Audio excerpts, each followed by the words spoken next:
Smart Ahmednagar news. दुचाकी चालवताना हेल्मेटचा वापर करावा, चारचाकी चालवताना नको, सीट बेल्टशी दुरावा। श्रीरामपूर आरटीओची अपघातग्रस्तास मदत। श्रीरामपूर उपप्रादेशिक परिवहन कार्यालयाचे उपप्रादेशिक परिवहन अधिकारी श्री अनंता जोशी हे कार्यक्षेत्रातील आपल्या शासकीय वाहनाने सोनई ते घोडेगाव राज्य महामार्ग क्रमांक 66 वरून प्रवास करताना त्यांना एक दुचाकी स्वार गंभीररित्या जखमी अवस्थेत रस्त्यावरती आढळून आला।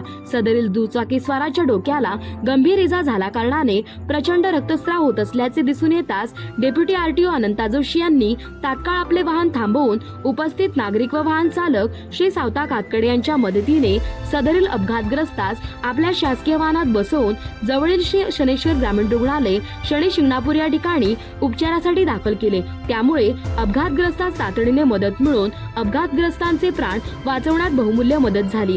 याबाबत उपप्रादेशिक परिवहन कार्यालय श्रीरामपूर यांच्यातर्फे सर्व नागरिकांना अपघातग्रस्तास तातडीने मदत करण्याचे आवाहन देखील करण्यात आले। तसेच अपघातग्रस्त दुचाकी स्वाराने जर हेल्मेट परिधान केले असते तर त्यास अजिबात गंभीर इजा झाली नसती।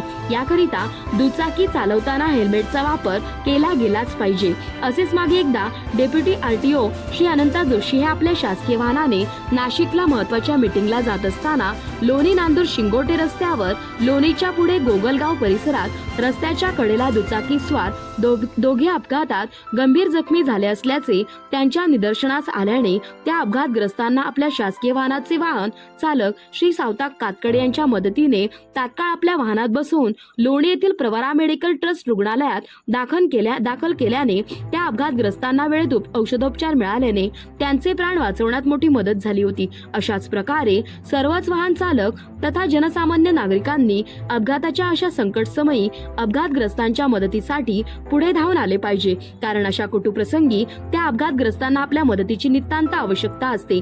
तसेच सर्व नागरिकांनी रस्त्यावर आपली दुचाकी चालवताना हेल्मेटचा आणि चारचाकी वाहन चालवताना नेहमी सीट बेल्टचा वापर करावा, असे आवाहनही श्रीरामपूर आरटीओ तर्फे करण्यात आलेले आहे।